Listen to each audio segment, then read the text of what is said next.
Meaning of Dubonnet. Dubonnet. Dubonnet. Dubonnet.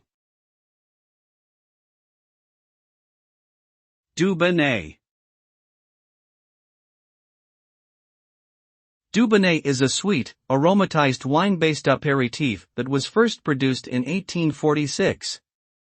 It is made by blending fortified wine with various botanicals, including herbs, spices, and quinine. The resulting beverage is characterized by its deep ruby color, fruity aroma, and rich, complex flavor profile.